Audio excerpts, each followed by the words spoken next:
শ্ৰীমন্ত শংকৰ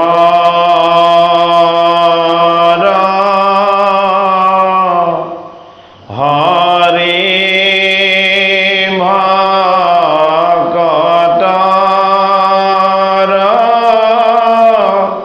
জানা যেন কল্পতৰু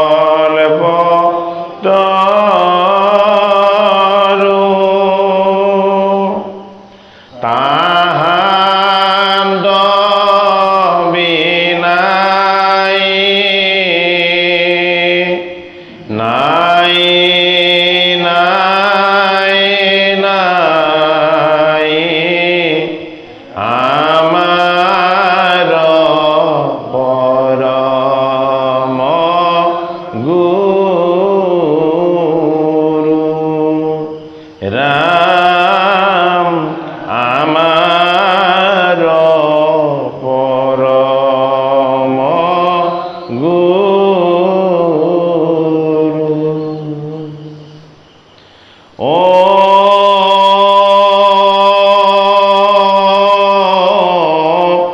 নমো ভগৱতে বাসুদেবায়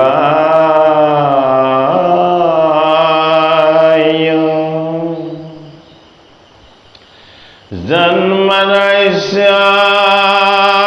यद्वन्नयति तरते चट्टे च विज्ञचरत् तेने ब्रह्महृणायदि कवये मुह्यन्ति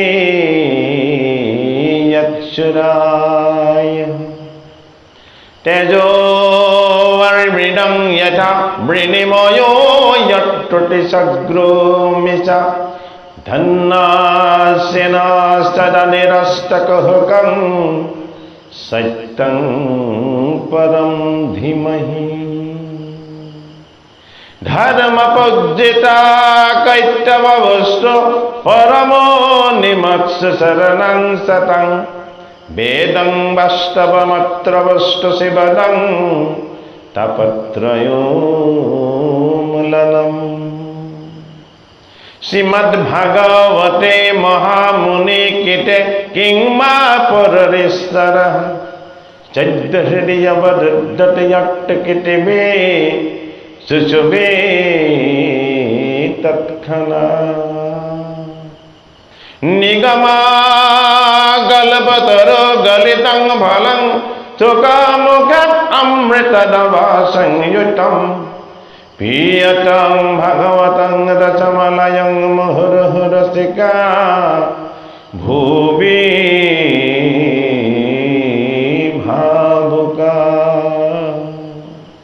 হে কৃপালু গুৰুমূৰ্তি বাপ বান্ধৱ ভকত বৈষ্ণৱ সমস্ত আপোনাৰ সব সমস্তজন সাধু সন্তৰ চৰণত আমি ভক্তিপূৰ্ণ সেৱাভাগ নিবেদন কৰি আপোনাৰ সবৰ আজ্ঞা তথা আশীৰ্বাদ লৈ ক্ৰমশভাৱে চলাই অহা ভাগৱতৰ পাঠ আৰু পৰ্যালোচনা নলবাৰী গাঁৱৰ এই পুণ্যধাম নামঘৰত আপোনাৰ সবে আমাক আপোনালোকৰ দাসৰো দাস টানৰ দাস হিচাপে ভগৱন্তৰ চৰণত সেৱা কৰাৰ এই সুযোগকণ দিছে। আমি সৰ্বদা আপোনাৰ সবৰ ওচৰত কৃতজ্ঞ আৰু আপোনাৰ সবৰ চৰণত সেৱা জনাই ভাগৱতৰ আজিৰ পাঠ আমি আৰম্ভ কৰিবলৈ লৈছোঁ। ত্ৰিমূৰ্তিৰ প্ৰতি ভগৱানৰ আদেশ। ফুকনি গদতে শুনি মুকনি পবৰ ও আচকি তাঞ্জলি কৰি হে ব্ৰহ্মা বিষ্ণু হৰ হে আকাশৰ পৰা পাছে হে পুৰুষ ঈশ্বৰ হে মেঘৰ গম্ভীৰ ধ্বনি তই উত্তৰ অ হে ব্ৰহ্মা বিষ্ণু শুনা হে ত্ৰিপুৰাৰী অ আজি ধৰি তিনি কোপা তিলো অধিকাৰী এ জগতৰ ঈশ্বৰ তিনুৰ থৈলো নাম অ সৃষ্টি স্থিতি প্ৰলয়তি নিৰুতিনিকা এ শুনি মোক ব্ৰহ্মা তুমি সজীৱ জগত এ সুৰাসুৰ নাগনৰ হে পশু পক্ষী যত ইটোৰ ব্ৰহ্মাণ্ডৰ সস্ৰা এ ভৈলা ৰজগুণে এ ভাল মতে দিবা দৃষ্টি অসৃষ্টি তই আপোনে মোৰ নিজ অংশ তুমি বিষ্ণু বনমালী ও থাকিবা সততে তুমি জগতকে পালি হে নিবলি কনায়ন কৰে যে নবলি অসন্তক ৰাখিবা তুমি অদৃষ্টক নিদলি এ শুনিও শংকৰ মা অ আদেশ আমাৰ অ জগতৰে প্ৰলয়তো মাৰ অধিকাৰ কালান্তক ৰুদ্ৰৰূপ ধৰিবাই আপোনে অ সংহাৰী বাতি জগত হে তুমি তমগুণে হে শুনিও মহেশ কহো প্ৰলয়ৰ সীমা এ দেখা কেনে মোৰ কাল হে মূৰ্তিৰ মহিমা অহো এক দণ্ড ষাঠি অচাখে মনুষ্যৰ আঠ দণ্ডে হৈ একৈক পহৰ এ তেনে আঠ পহৰে বুলিয়া ৰাত্ৰি দিন মেৰুক কৰন্ত যাৱে হে সূৰ্য প্ৰদক্ষিণ এ ৰামে তেনহত্ৰিশ দিনে আহি হে হুৱে কমাস এ হুৱে দুমাসে একো হে ঋতুৰ প্ৰকাশ অতি তিনি ঋতুৱে দুই হে অয়ন সূৰ্যৰ হে অয়ন দুটয়ে হুৱে হে মনুষ্য বৎসৰ হে বছৰ 43,00,000 এ সত্যতে তাৰ দাপৰক নিৰপৰিমিতি এহি চাৰি যুগে এক এ যুগ দেৱতাৰ এ দিব্য হাজাৰ এক যুগে এ দিনে ক ব্ৰহ্মাৰ তেন হাজাৰ এক যুগে এ ৰজনীৰ সীমা এ ব্ৰহ্মাৰ দিনৰ আবে এ শুনিও মহিমা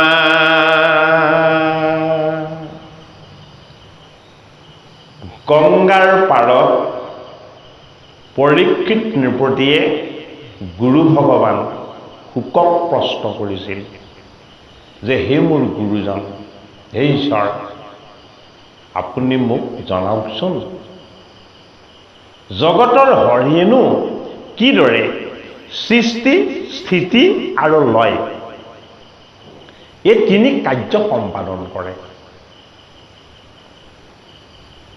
তেতিয়া পৰীক্ষিত নৃপতিক শুকদেৱে কৈছে যে হে নৃপতি, মৈত্ৰেয় ঋষিৰ আশ্ৰমত বিদুৰ মহন্তক মৈত্ৰেয় ঋষিয়ে এই সৃষ্টিৰ কথা যেনেদৰে কৈছিল, সেই কথা মোৰ পিতৃগুৰু বেদব্যাসে মোক তেনেদৰেই জনাইছিল। আৰু মই তোমাক এতিয়া সেইখিনি কথাকে ক'ম। নৈমিষ ক্ষেত্ৰত সত্ৰপাতি 28 সহস্ৰ ঋষিক সুতে যেতিয়া এই মংগলময় পবিত্ৰ ভাগৱত পুৰাণ কৈছে, তেতিয়া সুতমুনিয়ে ঋষি সমস্তক জনাইছে যে হে ঋষিসকল, আপোনালোকতকৈ পুণ্যৰ ভাগ এই জগতত কাৰ আছে? মোৰ আজি জীৱন ধন্য হৈছে, কিয়?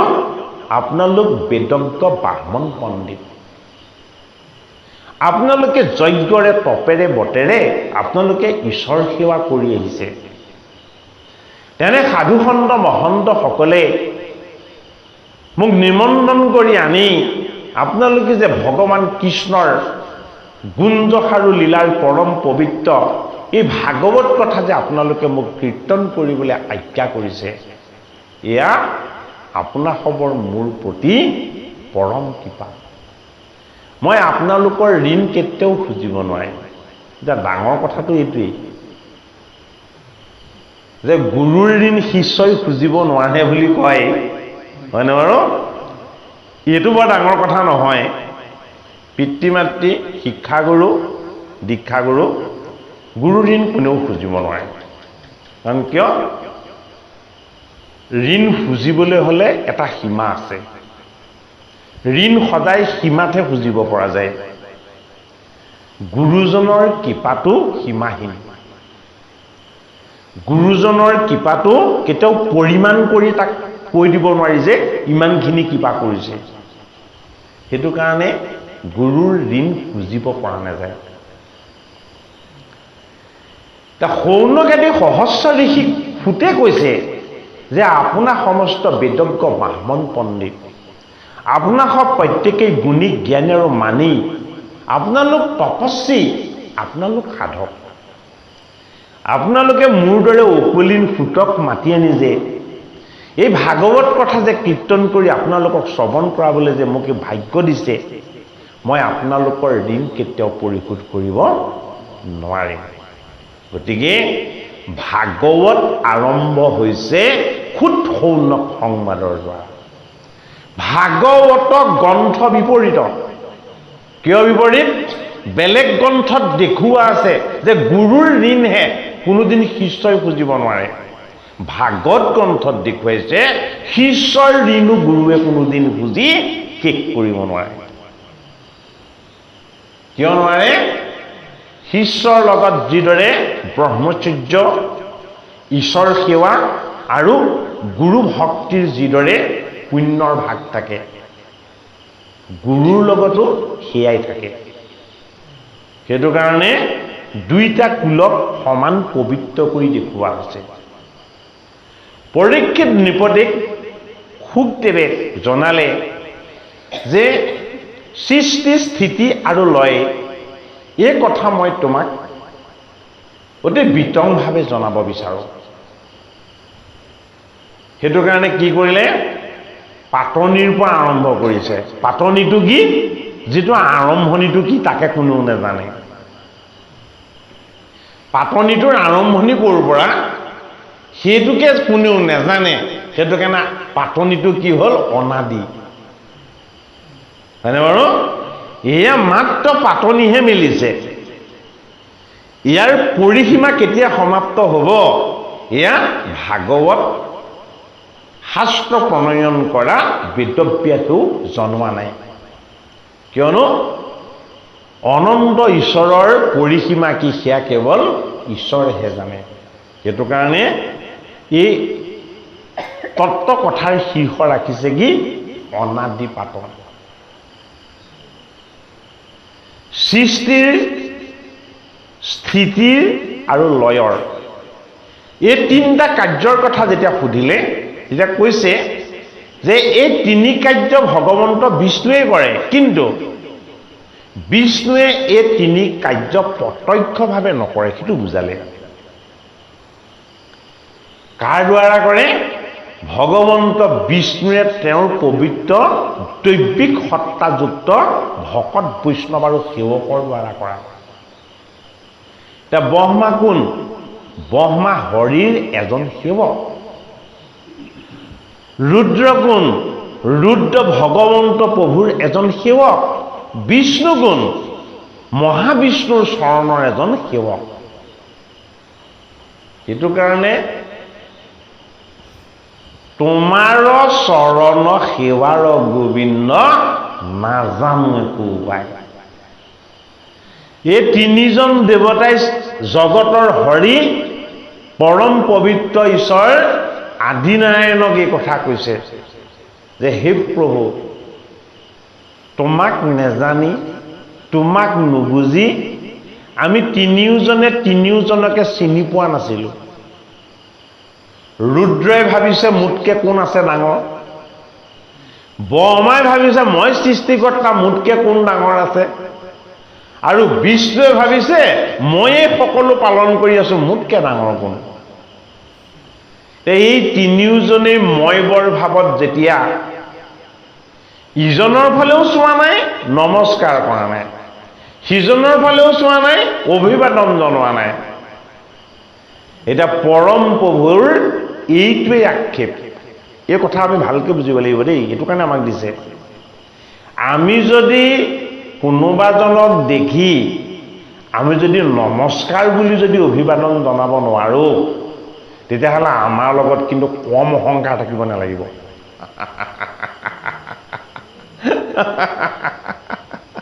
আমাৰ লগত অলপখিনি কিন্তু অহংকাৰ থাকিব নালাগিব, মানে পৰিমাণগতভাৱে বহুত বেছি অহংকাৰ থাকিব লাগিব। আমি বিভিন্ন প্ৰান্তত ভাগৱত অনুষ্ঠান কৰিবলৈ গৈছোঁ।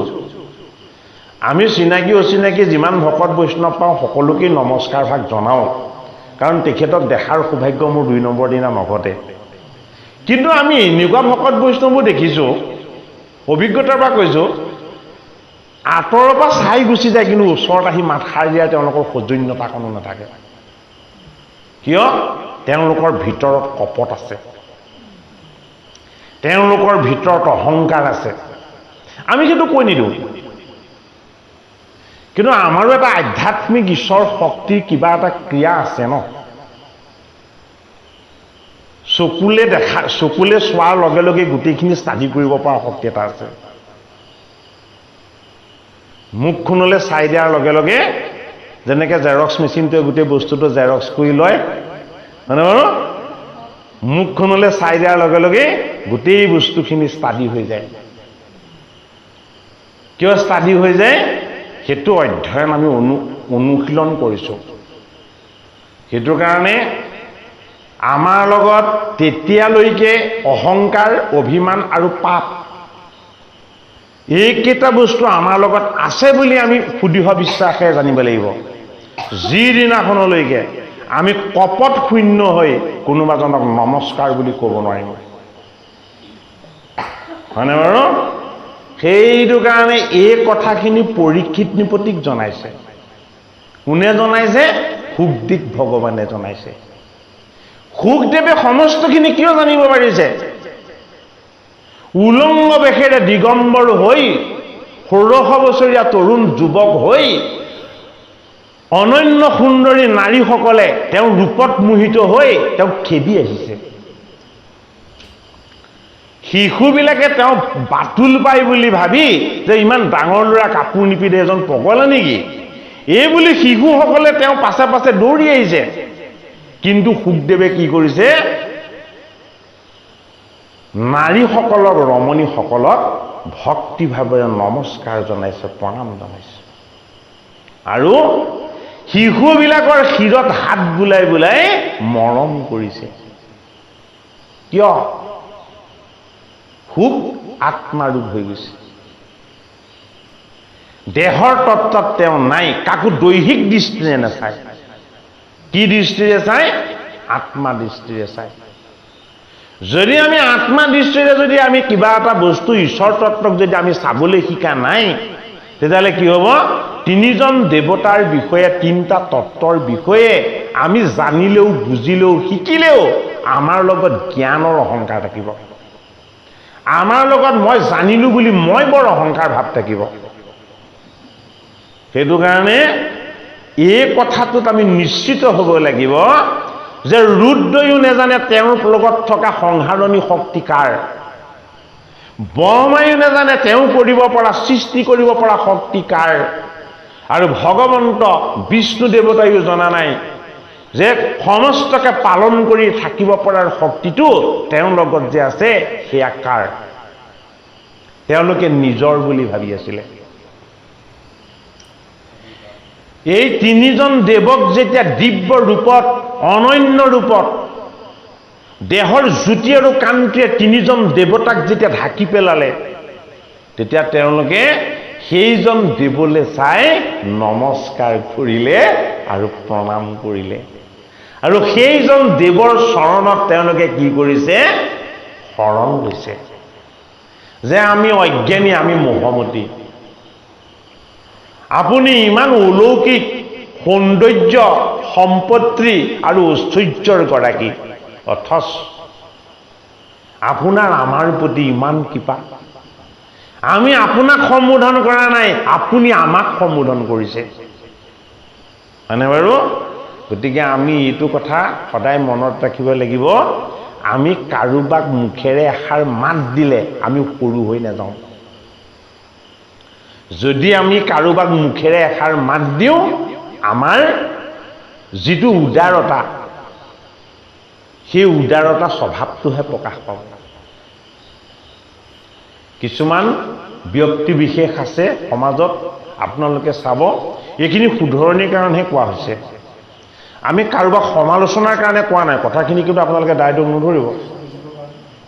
যদি আমি তিনিজন দেৱতাৰ তত্ত্ব হৃদয়ংগম কৰি, এই তিনিজন দেৱতাই মহাবিষ্ণুৰ চৰণ দৰ্শন কৰি অহংকাৰৰ পৰা যদি মুক্ত হ'ব পাৰিছে, আমিতো তেনে ক্ষুদ্ৰ মনুষ্য, আমিতো এটা কীট পতংগৰ দৰে সৰু, হয়নে নহয়?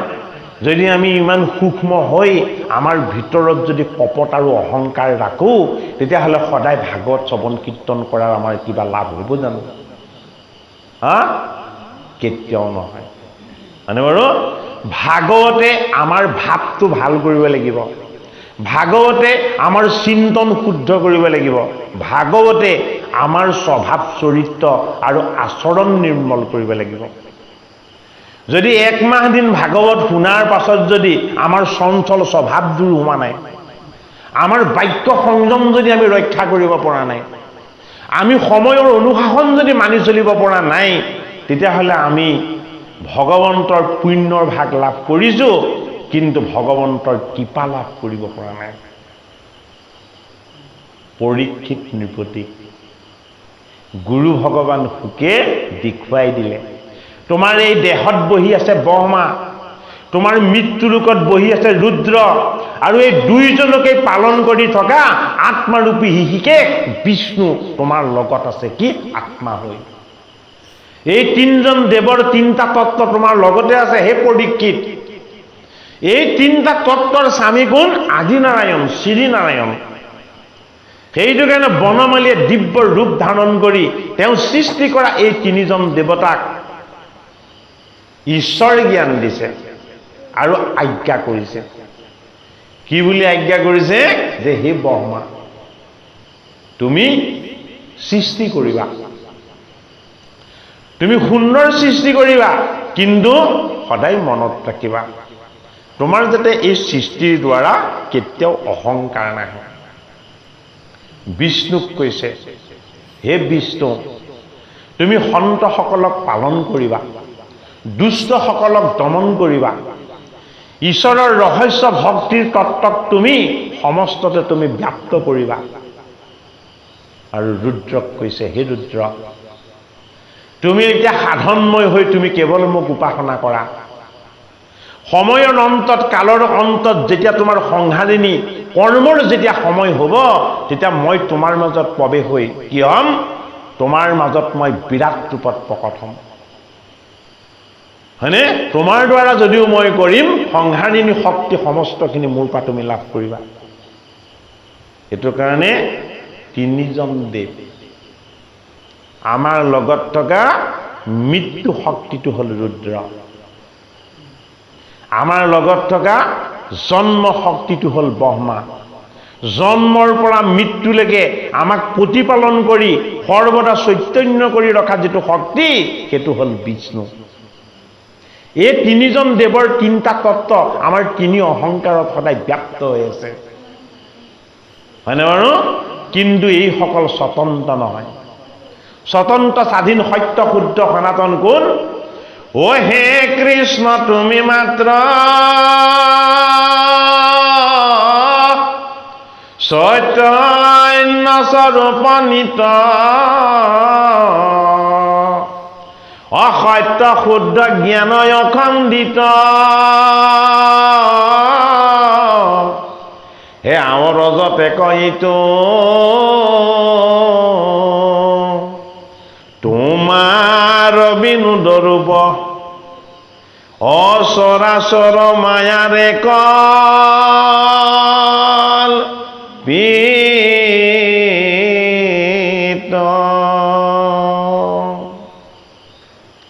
ব্ৰহ্মা বিষ্ণু ৰুদ্ৰ তিনি অহংকাৰৰ তত্ত্বত ঈশ্বৰ প্ৰৱেশ হৈ তিনি কাৰ্য সাধন কৰিছে। আৰু সেই তিনি কাৰ্য সাধন কৰা তিনিজন দেৱে কাক চিনি পালে? পৰম প্ৰভুক চিনি পালে। এই পৰম প্ৰভু কি? এই পৰম প্ৰভু জ্যোতিময়, আনন্দময় আৰু কি? সৰ্বব্যাপ্ত।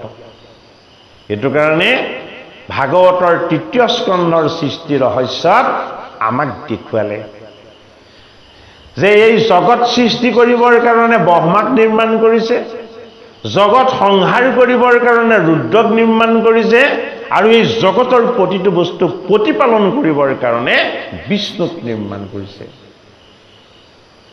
অথচ এই তিনিজনে যদি সেইজনক উপাসনা নকৰে, তেতিয়াহ'লে তেওঁলোকৰ অহংকাৰ প্ৰকাশ হ'ব।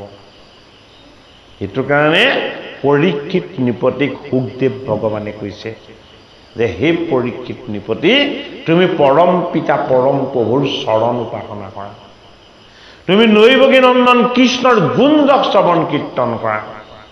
কি হ'ব? তোমাৰ পুণ্যৰ অভ্যুদয় হ'ব। এতিয়া ৰুদ্ৰই কেতিয়া সংহাৰ কৰিব সময়টো আমাক দেখাইছে। কি বুলি দেখাইছে? যে সময়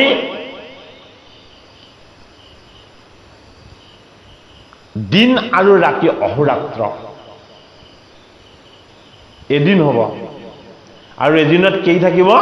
এদিনত 8টা পোহৰ থাকিব। 15 দিনত এটা পষেক থাকিব, 2টা পষেকত এটা মাহ হ'ব, 2টা মাহত এটা ঋতু হ'ব, হয়নে? সম্পূৰ্ণ কৈ গৈছে, বনমালীয়ে কৈ গৈছে, পৰম প্ৰভুৱে কৈ গৈছে এই তিনিজন দেৱতাক। আৰু 2টা অয়নত এটা বৰ্ষ হ'ব। 2টা অয়ন মানে কি? উত্তৰায়ণ আৰু দক্ষিণায়ন। এইটোও বৰ ডাঙৰ তত্ত্ব। উত্তৰায়ণ আৰু দক্ষিণায়ন, এইটোও ডাঙৰ তত্ত্ব। সেইটো কাৰণে উত্তৰায়ণ কিহৰ উত্তৰণ হ'ব লাগিব? আমাৰ জীৱনৰ উত্তৰণ হ'ব লাগিব। দক্ষিণায়ন মানে কি? যমনগৰলৈ যোৱা, হৰি বিমুখ পথলৈ যোৱা। 2টা অয়ন দিছে এটা বৰ্ষত, হয়নে? এটা অয়নত ঈশ্বৰ বিমুখৰ ফালে যাবলৈ দিছে, আৰু এটা অয়নত কি কৰিছে? গংগাৰ পাৰলৈ যাবলৈ দিছে। এই তত্ত্ব কথাও তাত লুকাই আছে। মনুষ্যৰ যদি 100 বছৰ হয়, মনুষ্যৰ 100 বছৰ হ'লে দেৱতাসকলৰ এদিন হ'ব। মনুষ্যৰ সময়ৰ সীমাৰে 100 বছৰ যদি পূৰ হয়, তেতিয়া দেৱতাসকলৰ এদিন হ'ব। দেৱতাৰ যদি 1 বছৰ হয়, তেতিয়া ব্ৰহ্মাৰ এদিন হ'ব। সময়ৰ সীমাটো বুজাই দিছে। মনুষ্যৰ 100 বছৰে দেৱতাৰ এদিন, দেৱতাৰ 100 বছৰে ব্ৰহ্মাৰ এদিন। আৰু এই সীমাৰে কাল হিচাপে, যুগ হিচাপে মই ভাগ কৰি দেখুৱাইছো। বিষ্ণুৱে কৈছে কাক? ৰুদ্ৰক, ব্ৰহ্মাক আৰু বিষ্ণু। কি বুলি কৈছে? যে সত্য, ত্ৰেতা, দ্বাপৰ, কলি 4টা যুগ হৈ থাকিব। আৰু এই 4টা যুগ যেতিয়া সম্পূৰ্ণ হ'ব, তেতিয়া মই মনুষ্যৰ সীমাৰে কিমান দিন হ'ব মই তাৰ পৰিমাপটো কৈ দিছোঁ। আজিকালি কেলকুলেটৰত কৰিব লাগিব, হয়নে বাৰু? কিন্তু পৰম প্ৰভু নিজেই এটা কেলকুলেটৰ। হে ৰাম, হে অয়নদতয়ে হুৱে, হে মনুষ্য বৎসৰ, হে বৎসৰ 43 লাখ হাজাৰ বিংশতি, 43 লাখ 20,000 বছৰ যেতিয়া মনুষ্যৰ হ'ব, তেতিয়া কি হ'ব? সত্য, ত্ৰেতা, দ্বাপৰ, কলি এই 4 যুগৰ সময়খিনি পৰিমাণ হ'ব। 43 লাখ 20,000 বছৰটো কিমান ভাবিছ এবাৰ? এই গুৰুজনাৰ 500 কিমান বছৰহে হৈ গৈছে, হয়নে নহয় বাৰু? এইখিনিয়ে আমাৰ কিমান দীঘলীয়া সময় যেন লাগিছে, হয়নে নহয় বাৰু? গতিকে 1 লাখটো বাদ দিয়ক, 43 লাখ বছৰটো এবাৰ কল্পনা কৰি চাওকচোন। আমি 44 লক্ষ যোনিত জন্ম লৈ আকৌ ঘূৰি আহিব পাৰিমনে বাৰু? হয়নে নহয়? 44 লক্ষ যোনিত জন্ম লৈ লৈ আমি ৰোটেশ্যন কৰি পাৰাপাৰ কৰি দিব পাৰিম। হে ৰাম, হি 4 যুগে 1 যুগ দেৱতাৰ। এই 4টা সত্য, ত্ৰেতা, দ্বাপৰ, কলি এই 43 লাখ 20,000 বছৰত দেৱতাৰ 1 যুগ, মনুষ্যৰ 4 যুগ, দেৱতাৰ 1 যুগ। দিব্য 1001 যুগে দিন ক'ব আমাৰ। এই দেৱতাৰ কথা কোৱা নাই, মনুষ্যৰ দিব্য 1000 যুগ। এতিয়া দিব্য 1000 যুগটো যদি শুনে আচৰিত হৈ যাব লাগিব। দিব্য বুলি কোৱাৰ লগে লগে বছৰৰ গতিবেগৰ কথা কৈছে, পোহৰৰ গতিবেগৰ কথা কৈছে। পোহৰে 1 বছৰ গতি কৰিলে কিমান দূৰত্ব যায়, হয়নে বাৰু? এই যে দেৱতাসকলৰ যিটো সময়, সেই দেৱতাসকলৰ সময়ৰ 1000 যুগ যদি হয়, তেতিয়া কি হ'ব? ব্ৰহ্মাৰ এদিন হয়। গতিকে সত্য, ত্ৰেতা, দ্বাপৰ, কলি 4টা যুগ শেষ হ'লে হয়তো ব্ৰহ্মাৰ এটা দিন সমাপ্ত হয়। তেনেকুৱা সহস্ৰ 100 বছৰ তেওঁ সাঁতুৰিয়ে গৈ আছিলে। মনুষ্যৰ সময়ৰ সীমা নহয়, সেয়া ব্ৰহ্মাৰ সময়ৰ সীমা। সিমান 100 বছৰ তেওঁ পদুমৰ নলিকাডাল ক'ৰ পৰা আহিছে বুলি সাঁতুৰি গৈ আছিলে। সাঁতুৰি গৈ গৈ গৈ গৈ কোনো পাৰাপাৰ নাপালে, আকৌ ঘূৰি আহিলে। এটা কল্প শেষ হৈ গ'ল। সেই কল্পটোৰ নাম আছিলে কি? ব্ৰহ্মকল্প, আটাইতকৈ দীঘলীয়া সময়। তাৰ পাছত পদ্মকল্পতহে তেওঁ কি পাইছে? ঈশ্বৰ দৰ্শন পাইছে। সৃষ্টি কৰিছে পৃথিৱীকে আদি কেতিয়া? বৰাহ কল্পত। গতিকে সময়ৰ সীমাখিনি ভাবিলেও মাথাটো ঘূৰাই অচন্দাই কৰি যাব। যে আমাৰ জীৱনটো সঁচাকৈ এদিনীয়া হয়নে নহয় বাৰু? হয়নে বাৰু? তাৰ লগত যদি আমি তুলনা কৰি চাওঁ, গতিকে এই এদিনীয়া জীৱনটোক তোক নামাতো, তোৰ ফালে নাচাওঁ, হয়নে? তোক মই বেয়া পাওঁ, এইবিলাকত লাগি থাকিলে হ'ব জানো বাৰু? নহ'ব। এই জীয়াই থকা দিনকেইটাত কাৰো দুখ চাবলৈ আমাক ঈশ্বৰে পঠিওৱা নাই। জীয়াই থকা দিনকেইটাত গুণ চাবলৈ পঠাইছে। যিমানে দুখ চাব সিমানে নিজৰ মনটো বেয়া হ'ব, যিমানে গুণ চাব সিমানে মনটো ভাল লাগিব। যিমান বেয়া গুণ আছে গোটেই বেয়া গুণখিনি দি পঠিয়াইছে। কাক? কলিক। কোনে দি পঠিয়াইছে? ভগৱন্ত প্ৰভুৱে। যিমানখিনি বেয়া গুণ আছে গোটেই বেয়াখিনিৰ প্ৰাৰম্ভ তয়ে, কলি। সেইটো কাৰণে বোলে তোৰ স্বভাৱটো কি? বোলে তোৰ স্বভাৱটো খলযুক্ত, তই য'তে থাকিবি তাতে কাজিয়া লাগিব। আৰু কি কৈছে? তই কালৈও কোনকে নাচাৱ, সদায় বেকাকে চাবি, বক্ৰ দৃষ্টি। তাৰমানে ঈৰ্ষাৰ দৃষ্টিৰেহে চাব, হিংসাৰ দৃষ্টিৰেহে চাব। তই কাৰো ভাল চিন্তা নকৰিবি। বোলে কিয়? তোৰ প্ৰাৰম্ভটোৱে বেয়া। তই সদায় নিজৰ ভাল চিন্তা কৰিবি, কিন্তু বেলেগক সদায় বেয়া চিন্তা কৰিবি। আৰু কি কৰিবি? তই সদায় কাজিয়া লগাবি, বিবাদ ৰচনা কৰিবি, হয়নে? আৰু পুণ্য ক্ষয় কৰি তই অকল পাপ ৰচনা কৰিবি।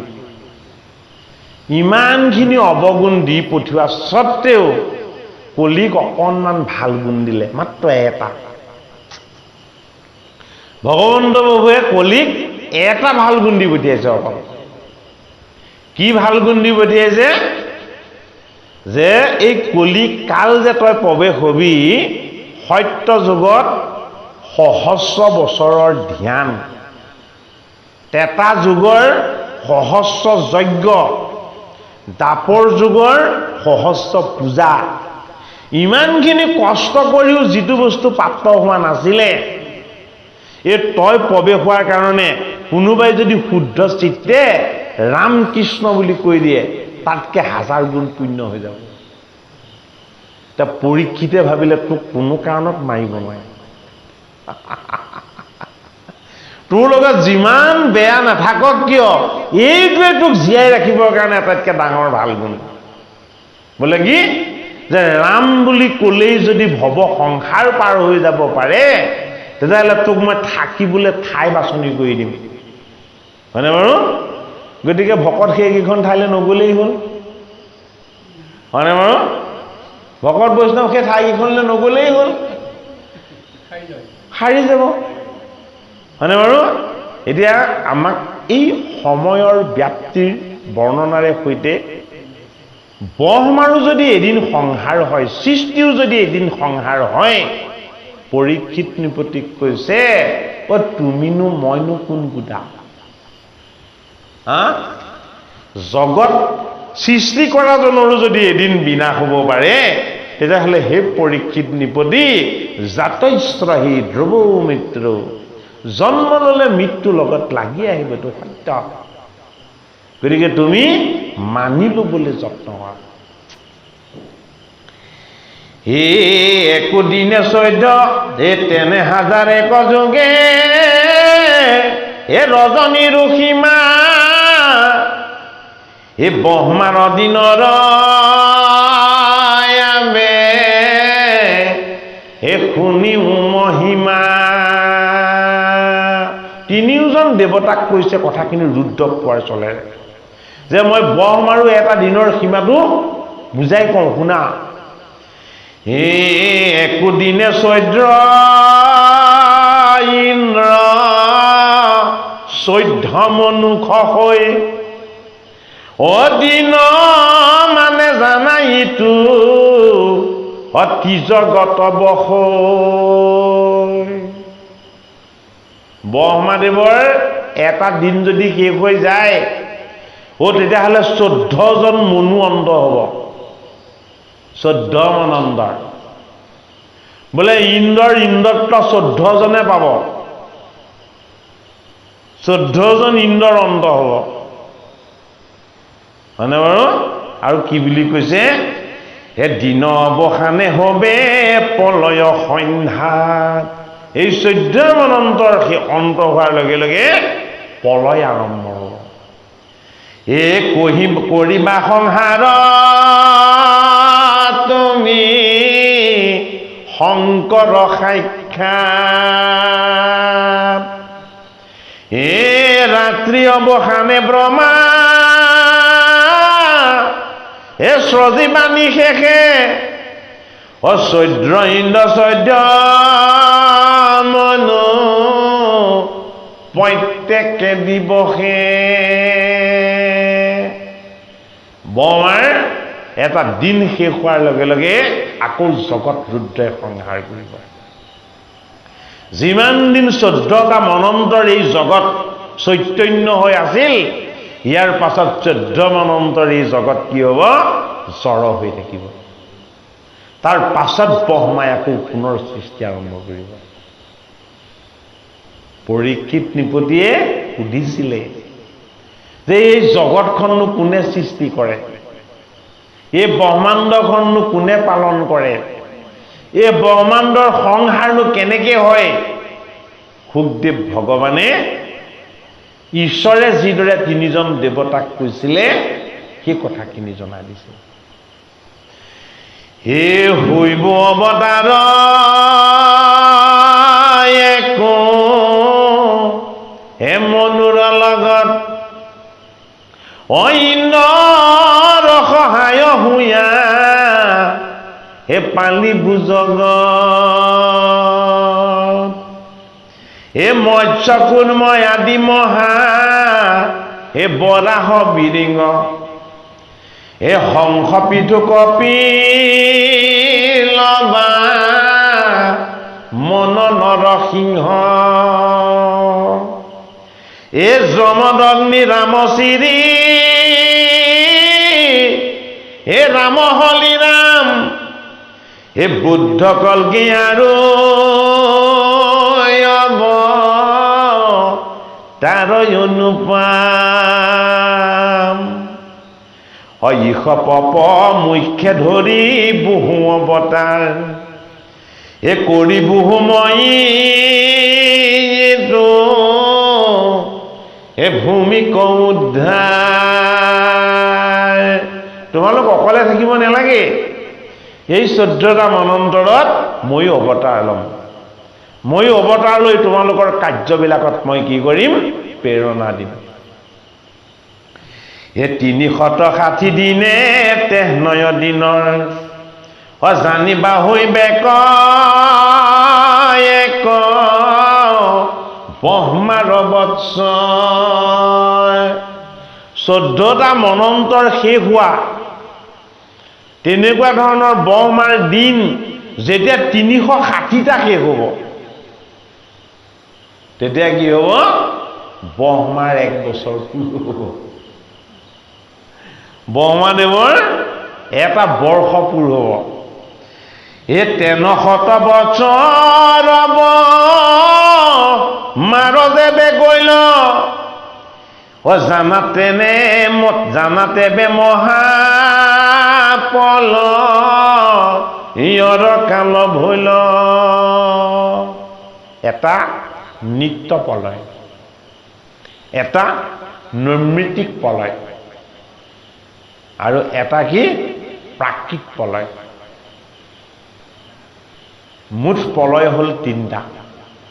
নিত্য প্ৰলয়ত এই জগতত জীৱ জন্ম হয় আৰু মৃত্যু হয়। জন্ম মৃত্যু যে জীৱৰ হৈ থাকে সেইটো হ'ল কি? নিত্য প্ৰলয়। ব্ৰহ্মাৰ এটা দিন অন্ত হ'লত 14জন মনুৰ যে অৱসান ঘটে সেইটো হ'ল নৈমিত্তিক প্ৰলয়। ব্ৰহ্মাৰ এটা দিনৰ অন্তত যিটো প্ৰলয় হয়, আৰু ব্ৰহ্মাৰ 100 বছৰ সম্পূৰ্ণ হ'লে যিটো হয় সেইটো প্ৰলয়ৰ নাম হ'ল প্ৰাকৃত প্ৰলয়। প্ৰাকৃত প্ৰলয়ৰ সময়ৰ পৰিমাণটো আমাৰ 8লৈকেহে গণনা হয়। কোটিতে শেষ হৈ যোৱা নাই জানো? 1, 10, 100, 1000, অযুত, লাখ, নিযুত, কোটি, হয়নে নহয়? প্ৰাকৃত প্ৰলয়ত 14টা শূন্য লাগে। তাৰমানে 1ৰ পিঠিত 13টা শূন্য বহিলে 1 প্ৰাকৃত প্ৰলয় হয়। গম পাইছে? এটা প্ৰাকৃত প্ৰলয়ৰ সময় আমাৰ একৰ লগত 8টা শূন্য বহি যোৱাৰ লগে লগে 1 কোটি হৈ নাযায় জানো? হয়নে বাৰু? তাৰ লগত আৰু 5টা শূন্য বহিব লাগিব। 5টা নহয়, 6টা শূন্য বহিব লাগিব। 14টা। নহয় 5টা, ঠিকে 13টা। 1টোৱে সৈতে 14 হ'ব। গতিকে সিমান ডাঙৰ অংকৰ এটা সময়ত এক প্ৰাকৃত প্ৰলয় হয়। এই কথাখিনি আছে বিষ্ণু পুৰাণত। ভাগৱত পুৰাণত এই কথাখিনি ইমান ডিটেইলছত নাই, বিষ্ণু পুৰাণত আছে প্ৰলয় বৰ্ণনা। হে কালমূৰ্তি ধৰি বমান হে দকু কৰিনা হে জগত সংহৰি উদৰতে দিবুবা প্ৰকৃতিকো লীন কৰি থাকিব একলে ৰাতি অৱসানে মই শ্ৰজীবুসকলে কহিলো কালৰ মানত তোমাত নিশি কৰা তিনি কৰ্ম আহমাৰৱাদে শুনাব মাতক হিলো তত্ত্বভেদ মূৰবৰে এতিখনে জানা চাৰিবে। ভগৱানৰ কৃপাৰ পৰিমাণটো চাওক। এই যে সৃষ্টিকৰ্তা ব্ৰহ্মাই হাতযোৰ কৰি তেওঁৰ যে চৰণ বন্দনা কৰিছিলে যে হে জগতৰ স্বামী, তুমি গুণৰ অতীত, তুমি ৰূপৰ অতীত, হয়নে? কিন্তু তোমাৰ কি যে পৰম কৃপা, তুমি যে মোৰ দৰে ব্ৰহ্মা এই ক্ষুদ্ৰ এটা জীৱকো তুমি যে তোমাৰ চৰণ দৰ্শন দিলা, হয়নে? সেইটো কাৰণে মই তোমাৰ কৃপাৰ পৰিমাণ ইমান বেছি, মই তাক কৃতজ্ঞতা জনাই শেষ কৰিব নোৱাৰিম। তেতিয়া ভগৱানে কি কৰিলে? ঠিক আছে, তোমাৰ স্তুতিত মই সন্তুষ্ট হৈছোঁ আৰু তোমাক 4খন বেদ দান কৰিছোঁ। ঐ 4 বেদ ঋক, যজু, সাম আৰু অথৰ্ব। ব্ৰহ্মাৰ মুখ 4খন বুলি নকয় জানো? চতুৰানন, হয়নে নহয়? 4টা তত্ত্ব, হয়নে? আমাৰ জ্ঞান ইন্দ্ৰিয় কেইটাক বেদ বুলি কোৱা হয়। বেদ শব্দৰ অৰ্থ কি? বেদ শব্দৰ অৰ্থ হ'ল জ্ঞান। সেইটো কাৰণে বিদ শব্দৰ লগত ইছ প্ৰত্যয় যোগ হৈ বেদ হৈছে। সেইটো কাৰণে বিদ শব্দৰ অৰ্থই হ'ল কি? জ্ঞান। আমাৰ প্ৰথম জ্ঞানেন্দ্ৰিয় কি? ঋক। ঋক মানে কি? ঋক মানে বাক্য। বাক্যত কি আছে? বাক্যত বহ্নি আছে। সেইটো কাৰণে ব্ৰহ্মাই যিখন মুখেৰে হৰিক স্তুতি কৰিছিল, তোমাৰ সেই মুখ হ'ল ঋগ্বেদ। ভগৱন্ত প্ৰভুৱে তেওঁৰ স্তুতিত সন্তুষ্ট হৈ যি পৰম পবিত্ৰ নিৰ্মল বাণী ব্ৰহ্মাৰ প্ৰতি আগবঢ়ালে, সেই বাণী তেওঁ কৰ্ণৰ দণ্ডেৰে শ্ৰৱণ কৰিছিল। সেইখন সামবেদ। কোৱাখন ঋক, শুনাখন হ'ল কি? সাম। তুমি মোক আজ্ঞা কৰিছা এই জগতত সৃষ্টি কৰিবৰ কাৰণে, হয়নে? তোমাৰ আনন্দ প্ৰকাশ কৰি যাতে মই সৃষ্টি কৰিব পাৰোঁ আৰু এই সৃষ্টিত যাতে মোৰ কোনো অহংকাৰ নাথাকে, সেইখন যজুবেদ। বুজি পাইছেনে বাৰু কথাখিনি? বেদৰ যিটো আচল ৰহস্য, এই যে আমি স্মৃতিৰে চিন্তা কৰি হৃদয়ত উপলব্ধি কৰি 2খন হাতেৰে যে আমি কৰ্ম কৰি থাকো, এই কৰ্মৰ নাম হ'ল যজুবেদ। আৰু খং উঠিলে ক্ষতি কৰিম, ভাল পালে চৰণত ধৰিম। এইখন অথৰ্ব বেদ।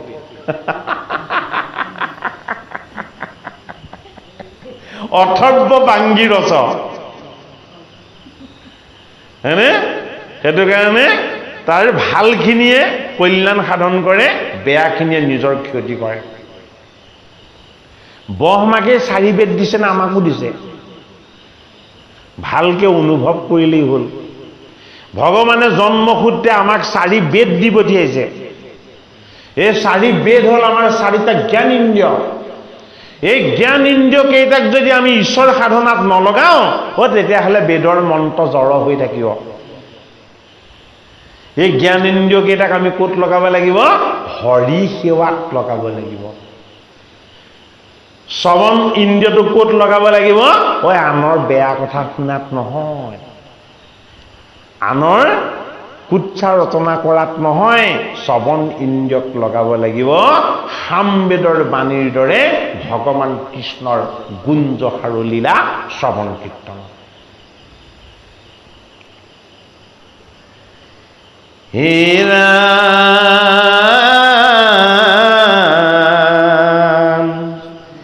হে শুনা ব্ৰহ্মা তোমাতক হিলো তত্ত্বভেদ, হে মূৰবৰে এতিক্ষণে হে জানা 4 বেদ। 18 পুৰাণ স্মৃতি, 18 ভাৰত, মূৰবৰে হৈবে কতো মাৰ কণ্ঠাগ্ৰত। কি বুজিছে? যদি ভগৱানৰ কৃপা হয়, 4 বেদ, 14 শাস্ত্ৰ, 18 পুৰাণ, অষ্টদশদল মহাভাৰত, মহাভাৰতৰ অন্তৰ্গত দিব্য জ্ঞানময় গীতা, ৰামায়ণ, সমস্ত শাস্ত্ৰ আমাৰ কণ্ঠগত হৈ যাব, যদি ভগৱানৰ কৃপা হয়। এইবোৰ কেৱল ব্ৰহ্মাকেই দিয়া নাই, কাক দিছে? ব্ৰহ্মময় ঈশ্বৰৰ তত্ত্বক উপলব্ধি কৰিব পৰা সমস্ত জনকে দিছে। সেইটো কাৰণে কি বুলি কৈছে? পদ জনাবৰ তাত্ত্বিকভাৱে আমাৰ গুৰুজনাই আমাক আগবঢ়াইছে। কি বুলি আগবঢ়াইছে? শুনা ব্ৰহ্মা তোমাতক কহিলো তত্ত্বভেদ। হে ব্ৰহ্মময় ব্ৰহ্মা, মই তোমাক মই মোৰ তত্ত্বটো ভেদ কৰি জনাই দিছোঁ।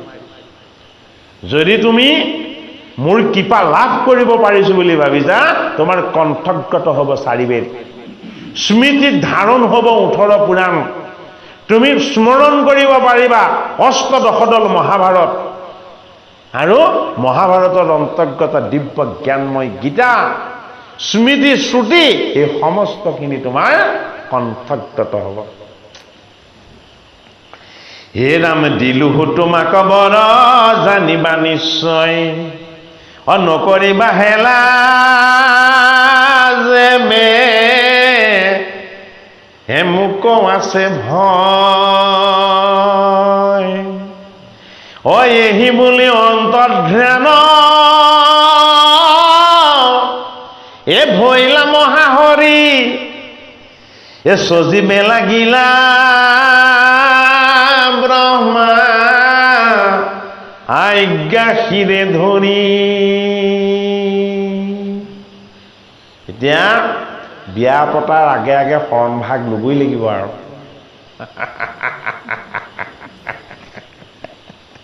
বিয়া পাতিব বয়স হৈছে নহয়, হয়নে নহয়?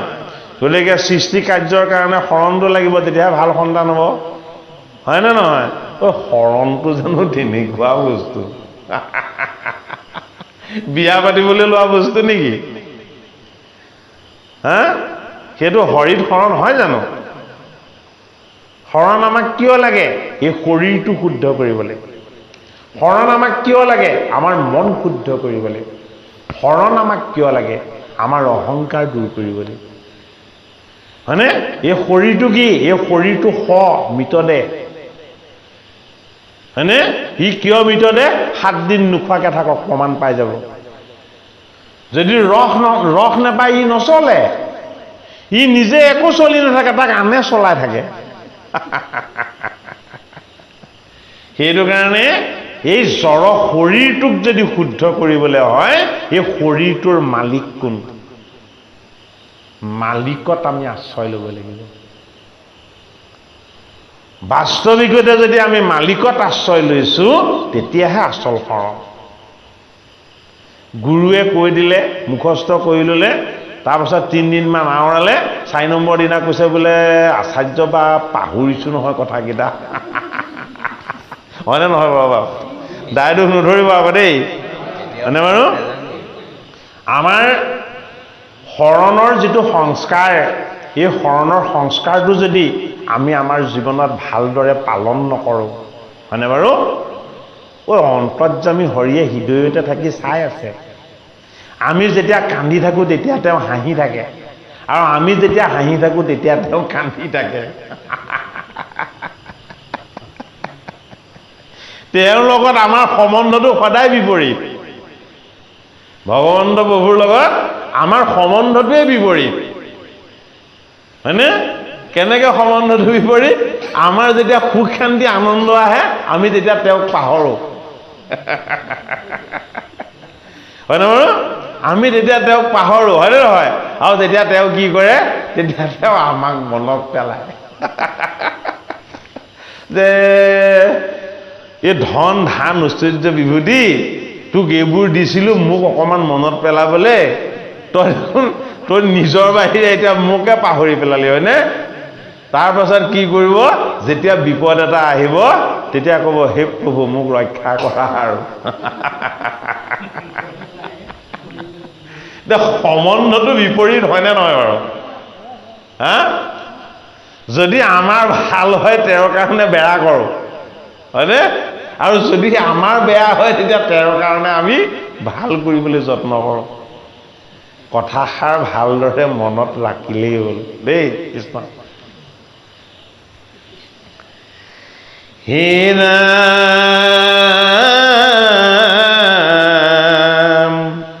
এই 18 পুৰাণ স্মৃতি, এই 18 ভাৰত, 18 মানে 18, পুৰাণ 18 ভাগ।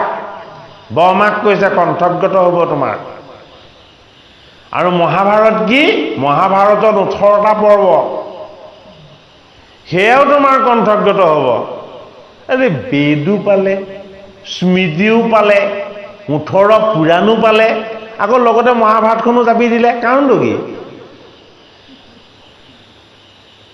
বুজিব লাগিব। আমি কি? আমি প্ৰত্যেকেই ৰজোগুণী। আমি যিমান সত্ত্বগুণী কৰ্ম নকৰোঁ কিয়, এই দেহটো থকালৈকে আমি ৰজোগুণী। এই দেহটোৱে ৰজগুণৰ। গতিকে এই ৰজগুণী দেহটোক পবিত্ৰ কৰি ৰাখিবলৈ, শুদ্ধ কৰি ৰাখিবলৈ, ভাল কৰি ৰাখিবলৈ মানে আমাৰ ভাল জ্ঞান লাগিব। ভাল জ্ঞানটো হ'ল বেদ। 18 পুৰাণৰ তত্ত্ব, হয়নে? 18 পুৰাণৰ তত্ত্বটো 18খন পুৰাণৰ কথাই কেৱল কোৱা নাই। প্ৰাচীন পুৰুষৰ 18টা তত্ত্ব তেওঁ প্ৰকাশ কৰিলে। কি তত্ত্ব? বোলে ভকতৰ তত্ত্ব 6টা আৰু বৈষ্ণৱৰ তত্ত্ব 12টা।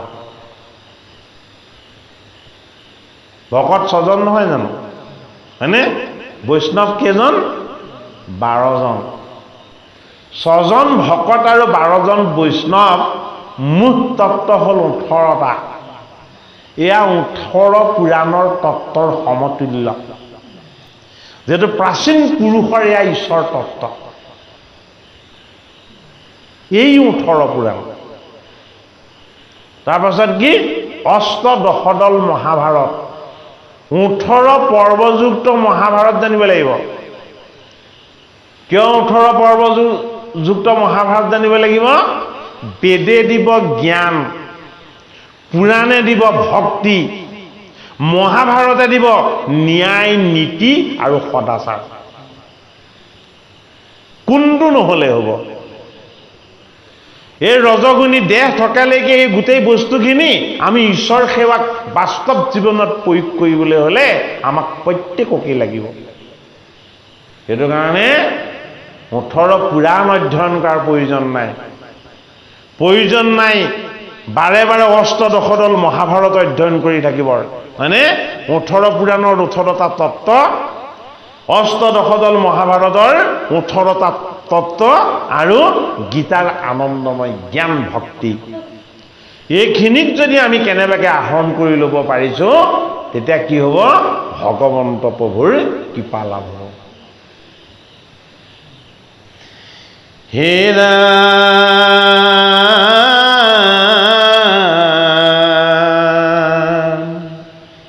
হে চাৰি বেদ চৈধ্য শাস্ত্ৰ অভৈল কণ্ঠাগ্ৰত বেদতে দেখিলা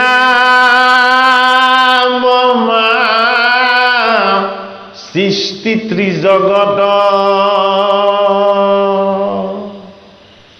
হে দৰ্পণত যেন পতি বিম্বৰ প্ৰকাশ দেখিছ যিমাক লাগি ব্ৰহ্মা পাইলা কি হ'ল বেদ স্বৰূপে ঈশ্বৰে তেওঁক যি দিব্য জ্ঞান দিছিলে এই জ্ঞানৰ তত্ত্বৰে যেতিয়া তেওঁ জ্ঞানৰে সৈতে ঈশ্বৰক সাধনা কৰাত লাগিলে জ্ঞানৰ পথেৰে ঈশ্বৰক সাধনা কৰাটো অত্যন্ত কঠিন আৰু জটিল জ্ঞান পথেৰে যেতিয়া তেওঁ ঈশ্বৰ সাধনাত লাগিলে তেতিয়া তেওঁ সকলোখিনি দেখা পালে বোলে কি যিমানখিনি কৰিব লগা আছে সব পৰম পিতাই কৰি আছে মই নিজে একো কৰিব নালাগে মই কি কৰিব লাগে মই মাত্ৰ তেওঁ আজ্ঞাটো পালন কৰি থাকিব লাগে ব্ৰহ্মাই মনৰ ভয়টোৰ পৰা মুক্ত হৈ গ'ল শংকাটোৰ পৰা দূৰ হৈ গ'ল আশংকাৰ পৰা মুক্ত হৈ গ'ল মই কেনেকৈ সৃষ্টি কৰিম বুলি তেওঁ আৰু মনত ভয় নুপুজিল কি কৰিলে যে মই যি ভাৱনাৰে তোমাক ভাবিছিলোঁ মই যি উপাসনাৰে তোমাক ভজিছিলোঁ মই যি চিন্তনেৰে তোমাৰ চৰণ সেৱা কৰিছিলোঁ মই ভাৱনা ভক্তি আৰু চিন্তন এই তত্ত্বক প্ৰকাশ কৰি মই প্ৰথম সৃষ্টি ৰচনা কৰোঁ এইবুলি তপোময় ব্ৰহ্মাই ব্ৰহ্ম ভাৱনাত বহি দিলে ভাৱনাৰ শক্তিত ব্ৰহ্মাৰ সন্মুখত চাৰিটি সন্তানে আহি সামবেদৰ মন্ত্ৰৰে স্তুতি কৰিবলৈ লাগিলে কোন সৃষ্টি হ'ল সনক সনন্দ সনত কুমাৰ আৰু সনাতন যি ভাৱনাৰে ঈশ্বৰক ভাবিছিলে যি ভাৱনাৰে ঈশ্বৰক উপাসনা কৰিছিলে যি ভাৱনাৰে তেওঁ ঈশ্বৰৰ লগত এক হৈছিলে এই ভাৱনাৰ দ্বাৰা তেওঁ ভাৱক সৃষ্টিত যেতিয়া প্ৰয়োগ কৰি দিলে ভাৱৰ পৰা নিমৎসৰ 4জন সন্তান লাভ হৈ গ'ল কি হ'ল তেওঁলোকে হাত জোৰ কৰি নমস্কাৰ কৰি ব্ৰহ্মাই যি স্তুতি ভগৱন্ত বিষ্ণুক কৰিছিলে ভগৱান বিষ্ণুক ব্ৰহ্মাই যি উপাসনা কৰিছিলে জন্ম হৈয়ে 4জনে হাত জোৰ কৰি ভগৱন্তক স্তুতি কৰাত লাগি গ'ল জন্ম হৈ তেতিয়া ব্ৰহ্মাই ক'লে যে মোক ঈশ্বৰে সৃষ্টি কৰিবলৈ আজ্ঞা কৰিছিলে মই তোমালোকক সৃষ্টি কৰিছোঁ তোমালোক সৃষ্টি কাৰ্যত লাগা তেতিয়া 4জনে নমস্কাৰ কৰি প্ৰণাম কৰি ক'লে আমি সৃষ্টি কাৰ্য কৰিবৰ কাৰণে অহা নাই আমি কিয় আহিছোঁ তুমি যি ভাৱনাৰে হৰিক উপাসনা কৰিছিলা যি চিন্তনেৰে তুমি হৰিক ভজিছিলা যি ঈশ্বৰ জ্ঞানৰ দ্বাৰা তোমাৰ হৰিক প্ৰত্যক্ষ হৈছিল আমি সেই ভাৱনাহে লাভ কৰি আনিছোঁ তেতিয়া কি হ'ল সৃষ্টি তেওঁলোকে এতিয়া নকৰে ব্ৰহ্মাই আকৌ তপোময় সাধনাত বহি তেওঁ কোলাৰ ফালে চাই দেখিলে যে এই কোলাতে যদি এটা মোৰ কেঁচুৱা মই ৰচনা কৰিব পাৰোঁ তেতিয়াহ'লে ইয়েই সৃষ্টি কৰি দিব আৰু কোলাত যদি মোৰ এটা কেঁচুৱা কেনেবাকৈ পুত্ৰ যদি মই কেনেবাকৈ লাভ কৰিব পাৰোঁ ইটো হৰিকো উপাসনা কৰিব হাতত দিব্য বীণা লৈ দেৱঋষি নাৰদৰ জন্ম হৈ গ'ল। সেইজনেও এতিয়া বিবাহ নকৰে, সৃষ্টি নকৰে। বোলে কিয়? বোলে মই হৰিৰ গুণ কীৰ্তন কৰিবলৈ আহিছো। হয়নে? 5জন সৃষ্টি হ'ল, হয়নে বাৰু? ব্ৰহ্মাক ভগৱন্ত প্ৰভুৱে প্ৰথম 5টা বস্তু দিছিল। এই 5টা বস্তুৰ তত্ত্বত 5জন সৃষ্টি হৈছে। কি 5টা বস্তু দিছিলে? ভগৱন্ত বিষ্ণুৱে ব্ৰহ্মাক দিছিলে 4 বেদ আৰু 18 পুৰাণ। 4 বেদৰ তত্ত্বত সৃষ্টি হ'ল 4 সিদ্ধ, 18 পুৰাণৰ তত্ত্বত সৃষ্টি হ'ল দেৱঋষি নাৰদ। সেইটো কাৰণে কি হ'ল? 18 পুৰাণৰ তত্ত্ব হ'ল ৰাম নাম, 18 পুৰাণৰ সাৰ হ'ল ভগৱন্ত বিষ্ণুৰ গুঞ্জ আৰু লীলা। সেইটো কাৰণে কি কৰিলে? নাৰদে হাতত দিব্য বীণা লৈ জগতৰ হৰিক স্তুতি কৰি থাকিলে।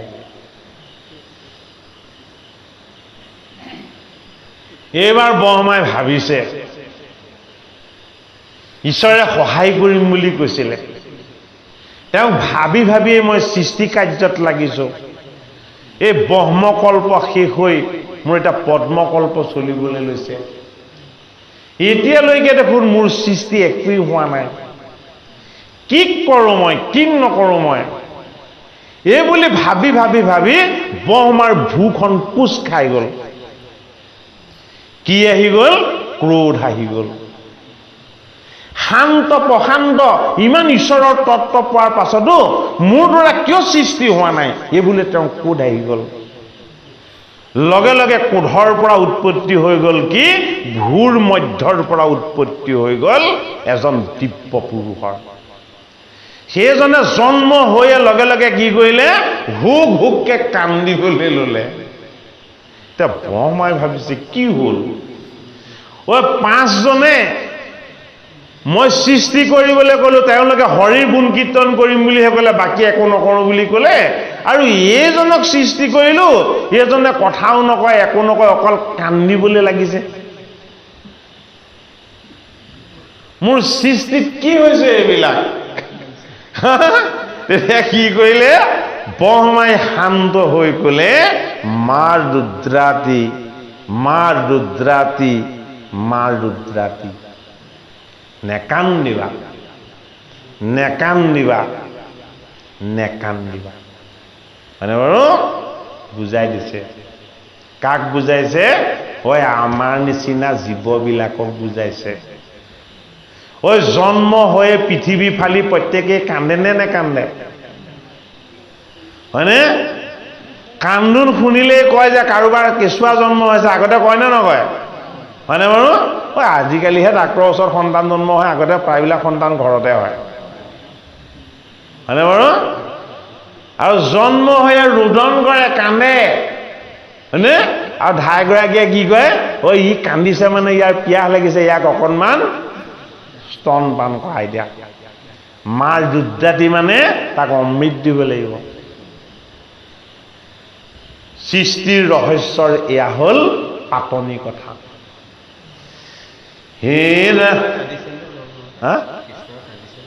তেওঁলোকে কিয় কান্দিব? তেওঁলোকে জন্মই হোৱা নাই, আৱিৰ্ভাৱ হৈছে আকাশৰ পৰা। এই কন্দাটো মানে গোটেই নন্দৰ ঘৰ কপাই দিলে সেইদিনা কান্দি, হয়নে? বসুদেৱে ক্ষীৰৰ পৰা কৃষ্ণক নমাই এই কন্যাজনীক যেতিয়া ক্ষীৰত তুলি ল'লে, তাৰ পাছৰ পৰা কৃষ্ণৰো কান্দোন আৰম্ভ। তাৰ আগলৈকে কন্দা নাই।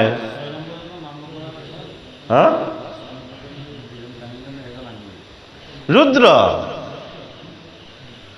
এই ৰুদ্ৰই কান্দিছে, হয়নে? সেইজনৰো দায়িত্বখিনি, কামখিনি কেনেকুৱা আমাৰ যোগেদি এতিয়া বুজাব। সেইটো আমি আমাৰ দেহ তত্ত্বত চাব লাগিব। ৰুদ্ৰ আমাৰ লগত কি হৈ আছে, হয়নে বাৰু? আমাৰ সন্তান জন্ম হ'লে আমি কি ভাবো? ইয়াতকে ভাল কোনো হ'ব নালাগিব, হয়নে? ইয়াতকে ধুনীয়াও কোনো হ'ব নালাগিব, ইয়াতকে শ্ৰেষ্ঠও কোনো হ'ব নালাগিব, হয়নে নহয়? প্ৰত্যেক পিতৃ মাতৃয়ে ভাবোতে তেনেকেই ভাবে। কিন্তু আজিলৈকে তেনেকুৱা কাৰোবাৰ হৈছে জানো?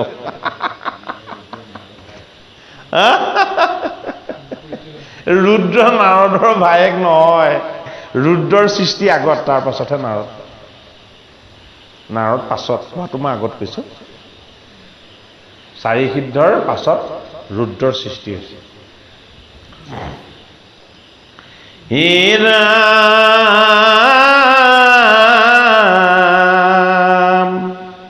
হে গৈলন্ত গৰুৰে বিষ্ণু, বিষ্ণু লোকে বাস, বিষভে গৈলন্ত হৰে পৰ্বত কল্যা। বিষ্ণু ক'ত গ'ল? বিষ্ণু লোকলে। বিষ্ণু লোকখননো ক'ত আছে? বিষ্ণু লোকখন ক'ত আছে? ব্ৰহ্মাৰ ৰাজ্যৰ ওপৰত হৰৰ ৰাজ্য, হৰৰ ৰাজ্যৰ ওপৰত বিষ্ণু লোক। মানে বাৰু, গতিকে দেহ তত্ত্বটো এই 3খন লোক আছে দেই, আজি নকওঁ। হে ৰাম,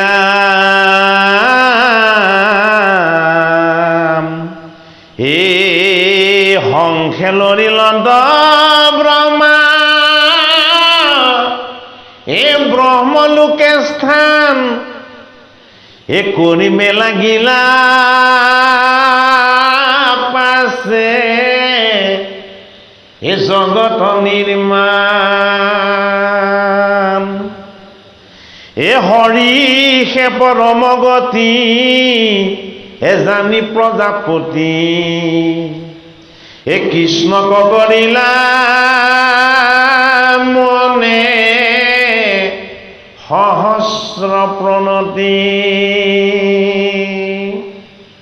হে সৰ্জীবাক আৰম্ভিলা প্ৰাচে সৃষ্টি কৰে, যাৰ যেন সৃষ্টি শুনি মোক তাত পৰে। পৰীক্ষিত নিবিদে সুধিছিলে নহয়, এই জীৱবিলাক কোনে সৃষ্টি কৰিছে, জগত কোনে সৃষ্টি কৰিছে, কৈছেনে নাই? হয়নে? এতিয়া গুৰু ভগৱান শুকে কৈ আছে এইখিনি কথা। এই প্ৰথমে জিলাখন কাদি সিদ্ধিচাৰী, তাৰা হবে বোলে সৃষ্টি, হে কৰিতে নপাৰি। বিষ্ণুৰ চৰণ চিন্তি ফুৰন্ত জগতে, এ নাৰদৰ জন্ম পাছে, এই ব্ৰহ্মাৰ মনতে। ৰুদ্ৰ পাছতহে হ'ব নে? ঠিকেই কৈছো। আচলতে ইয়াত থাকিলে ভুলকে নাহে, শুদ্ধকে আহে কথাটো। তাৰ পাছতে কি হৈ গ'ল? মনৰ ভাৱৰ চিন্তনৰ পৰা সৃষ্টি হৈ গ'ল কি? নাৰদৰ। তেওঁ কুলাৰ কেঁচুৱা হ'বলৈ কেঁচুৱা বিচাৰিলে, সেইটো কাৰণে মনৰ ভাৱৰ পৰা সৃষ্টি হ'ল নাৰদৰ। হি বাজৱ হৈল দেৱ ঋষি হাতে বিনা ধৰি, ৰাম কৃষ্ণ নাম মুখে উচ্চাৰণ কৰি, বিনাতে তুলন্ত যত কৃষ্ণৰ চৰিত্ৰ, হে আনন্দে ভ্ৰমন্ত কৰি, হে জগত পবিত্ৰ। মৰিষি প্ৰভৃতি যত হে নৱ প্ৰজাপতি, হে ভৈল পাছে ব্ৰহ্মাতদয় খৰুতপতি,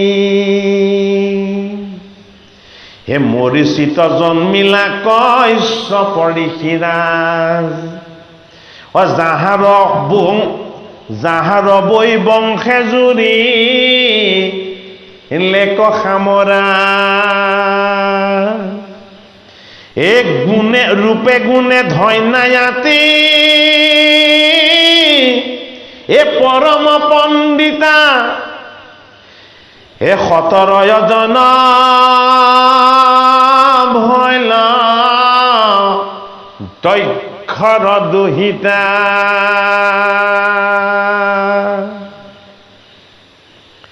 এ সবাকো কৰিলা বিহা ঋষি একেদিনে এ জাত যেন সৃষ্টি ভৈলা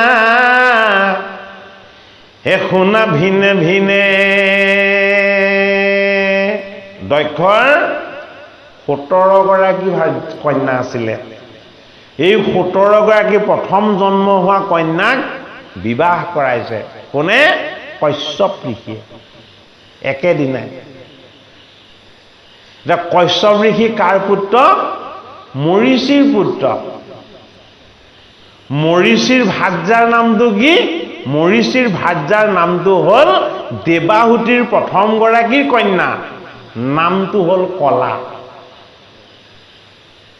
ক'ত দিব আমাক কপিল দেৱাহুতি আখ্যান 3য় স্কন্ধতে দিব হে অদিদিত হন্তে ব্ৰাহ এ সূৰ্য অৱতাৰ বিবস্থানত তুস্তা পুষা এ ভগ নাম যায় আৰ্যমা সবিতাই আৰু শত্ৰু মিত্ৰ ধাতা নামে উৰুকময় আৰু এ বৰুণ বিধাতা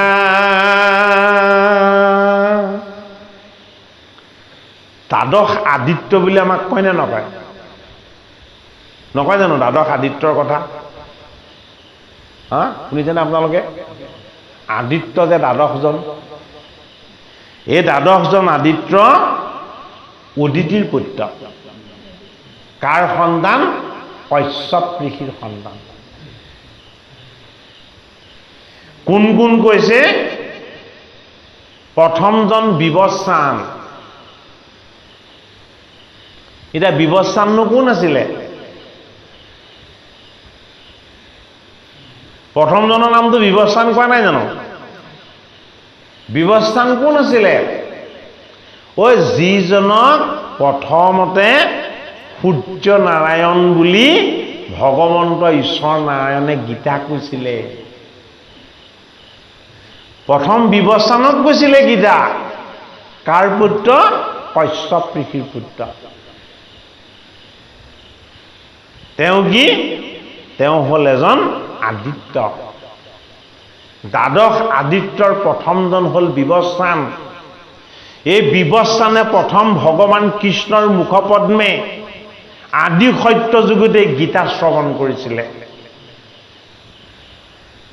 আৰু তস্তা এজন আদিত্য এজন পুষা এজন ভগ এজন আৰ্যমা আজি বহি কলম নানিলে এইকেইটা আনিব লাগিছিলে এজন সবিতা এজন শত্ৰু এজন মিত্ৰ এজন ধাতা আৰু উৰুক্কম বৰুণ আৰু বিধাতা এই দ্বাদশজন আদিত্য কাৰ পুত্ৰ উদিতিৰ পুত্ৰ হে বায়ুগণ অহোৰদি অতীত ভৈলা জাত হে দানুত দানৱ ভৈল হে ঘোটক কাষ্ঠা এইখিনি আধ্যাত্মিক তত্ত্বৰে ব্যাখ্যা কৰিবলৈ হ'লে আজি শেষ নহ'ব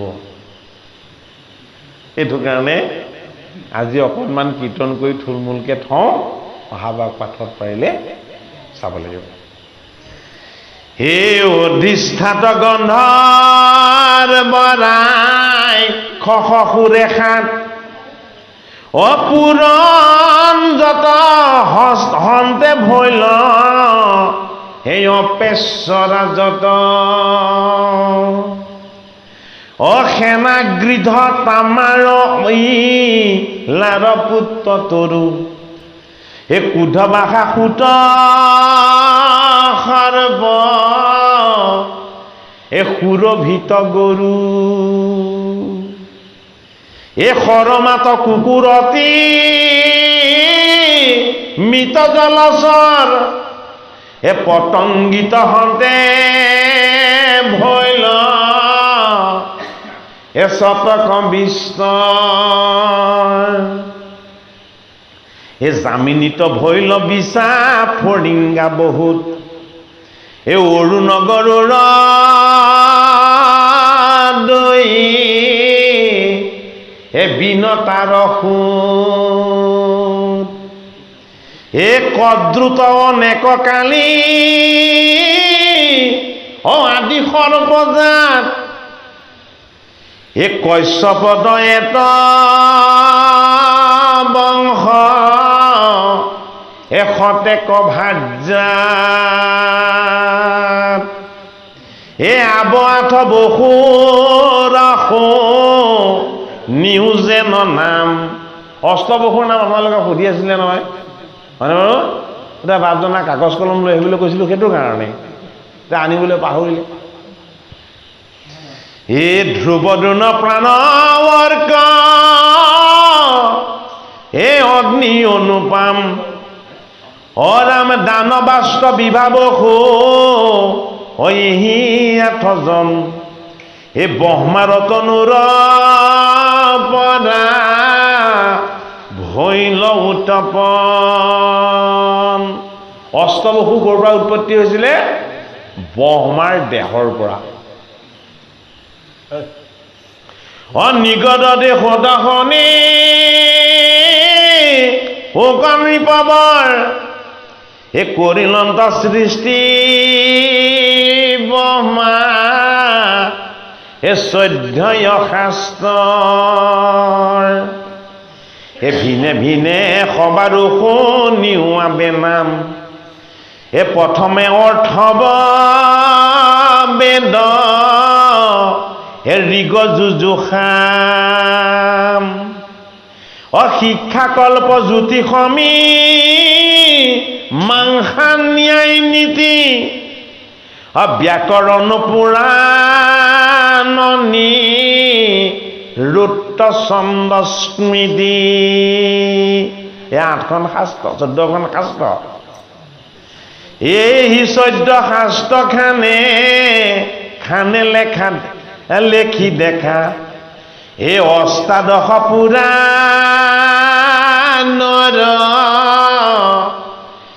আবেলৈও লেখা যাৰ যেন নাম শুনি কয় অনুক্ৰম ব্ৰহ্ম পদ্ম শিৱমস্থ বৈষ্ণৱ পৰম স্কন্দ কুৰ্ম গৰুৰ মাৰ কেন্দ্ৰীয় ভাগৱত বৰাহ বামন অগ্নি লিংগ ভৱিষ্যত ব্ৰহ্মাণ্ড নাৰদী ব্ৰহ্ম বৈবত্ৰ অপৰ দিলু লেখা সবে দশ পুৰাণৰ অষ্টাদশ ভাৰতৰ শুনা যেন যোগ আদি সভাবন গদা বিৰাট উদ্যোগ ভীষ্ম দ্ৰোণ কৰ্ণ শৈল সৌপ্তিক পৰম অস্থি পৰ্ব শান্তি মেধব্যাসাশ্ৰম স্বৰ্গাৰোহণ আৰু শিক যে মুখল ভাৰত পদ্মৰ অষ্টাদশ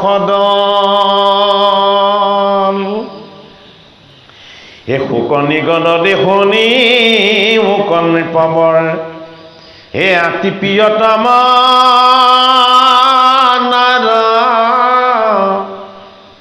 তনু ঈশ্বৰ এ যাক স্ৰজীবাক মাত্ৰ ভৈল ইচ্ছাজাত এ মুখত বামন ভৈল এ তেখনে সাক্ষাৎ এ বাহুত ক্ষত্ৰিয় বৈশ্য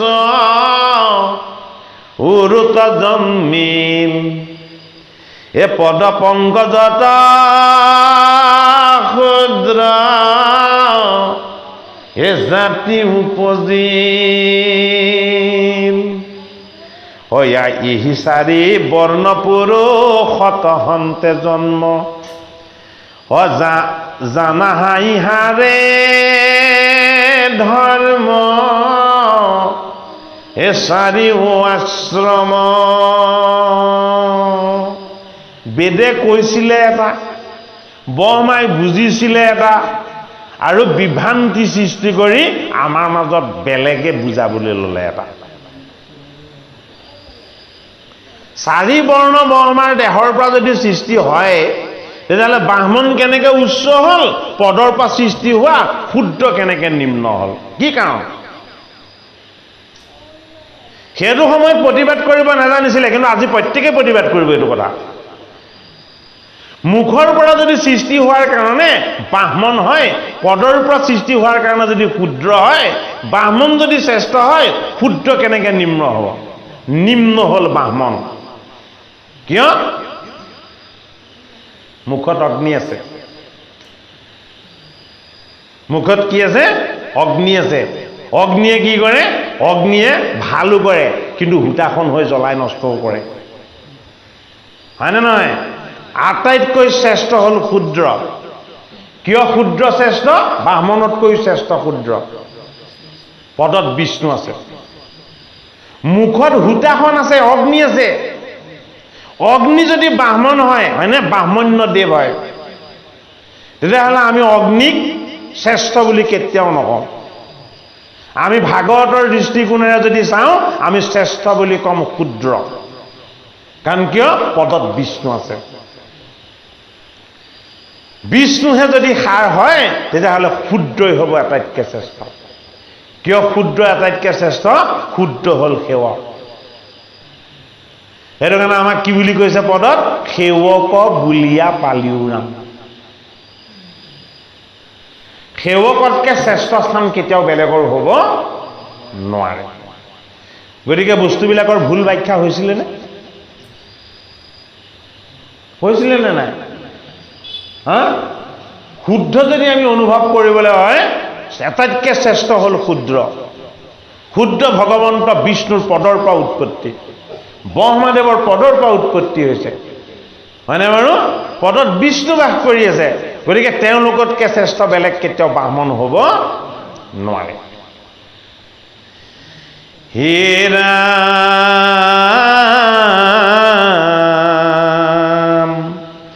এ যাক সজীবাক মাত্ৰ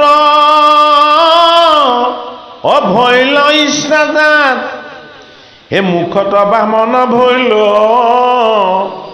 তেখনে সাক্ষাৎ বাহুত ক্ষত্ৰিয় বৈশ্য উৰুত জন্মিল পদ পংকজত ক্ষুদ্ৰ হে জাতি উপজিল এহি চাৰি বৰ্ণ পুৰুষত হন্তে জন্ম এ জানাহাই ইহাৰে ধৰ্ম এ চাৰি আশ্ৰম চাৰি আশ্ৰম মানে ঈশ্বৰৰ চাৰিটা তত্ত্বই আশ্ৰয় লৈ থকা স্থান চতুৰাশ্ৰম মানে চাৰিটা বৰ্ণ নহয় চতুৰাশ্ৰম মানে হৰিৰ ব্ৰহ্মময় ঈশ্বৰ তত্ত্বৰ ব্ৰহ্মাৰ দেহৰ কোন কোন অংগত কি কি ঈশ্বৰৰ তত্ত্ব বাস হৈ আছে তাক বুজাৰহে এটা ব্যৱস্থা এইটো কাৰণে ব্ৰহ্মাৰ মুখপদ্মে ঈশ্বৰৰ নাম গুণ আৰু উপাসনা প্ৰকাশ হয় হয়নে? এইটো কাৰণে ব্ৰহ্মময় ঈশ্বৰৰ তত্ত্ব, নাম গুণ যশ আৰু সামবেদৰ বাণী য'ত আশ্ৰয় লৈ আছে সেয়া ব্ৰাহ্মণ্য তত্ত্ব, সেয়া ব্ৰাহ্মণ। সেইটো কাৰণে বেদত কি আছে? বেদত 4টা বস্তু আছে। মন্ত্ৰ ব্ৰাহ্মণ, এয়া হ'ল কৰ্মকাণ্ড, ই জীৱক কেতিয়াও উদ্ধাৰ নকৰে। অৰণ্যক আৰু উপনিষদ, এয়া হ'ল নিৰ্গুণ মাৰ্গ, ইহে জীৱক উদ্ধাৰ কৰে। সেইটো কাৰণে বেদৰ মূল বস্তু 4টা। এই 4টাৰ গুণময় বস্তু হ'ল মন্ত্ৰ ব্ৰাহ্মণ। মন্ত্ৰ আৰু ব্ৰাহ্মণখিনি গুণময়, হয়নে? ব্ৰাহ্মণক শ্ৰেষ্ঠ বুলি কোৱা হৈছিলে, উচ্চ বৰ্ণ বুলি কোৱা হৈছিলে। তত্ত্ব অৰ্থত ব্ৰাহ্মণ উচ্চ নহয়। কিয় উচ্চ নহয়? ব্ৰাহ্মণ আৰু মন্ত্ৰ গুণময়। নিৰ্গুণ কি? নিৰ্গুণ হ'ল উপনিষদ আৰু অৰণ্যক। অৰণ্যক আৰু উপনিষদ হ'ল নিৰ্গুণ। সেইটো কাৰণে বেদৰ নিৰ্গুণ মাৰ্গেহে ঈশ্বৰ তত্ত্বক শুদ্ধকৈ প্ৰকাশ কৰিছে।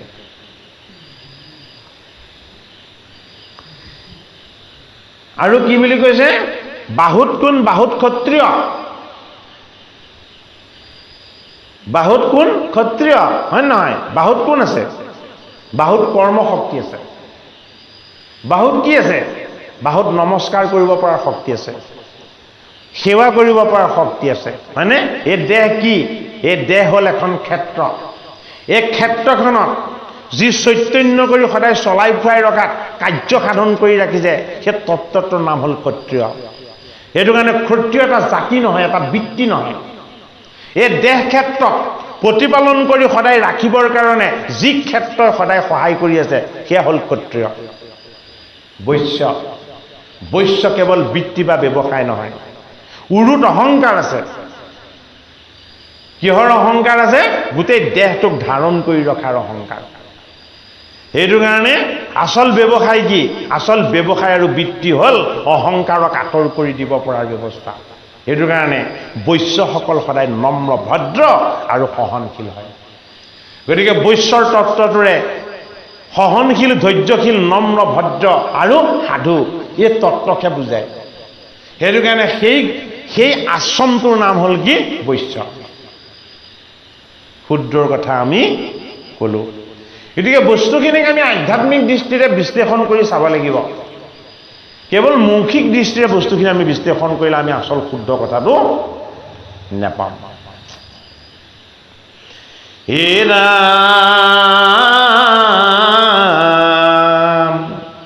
হে জপ জগদান তীৰ্থ, ব্ৰত সদাচাৰ অজ্ঞান ভকতি দামনৈ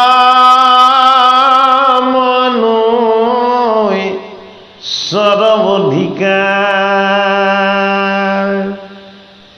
অমনুষ্য হৈ বাকদেৱ তাৰো অভিলাষে, হে ধৰ্ম অৰ্থ কাম মোক্ষ, সিজে অপয়াসে হৰি নাম, হে ৰাম ৰাম,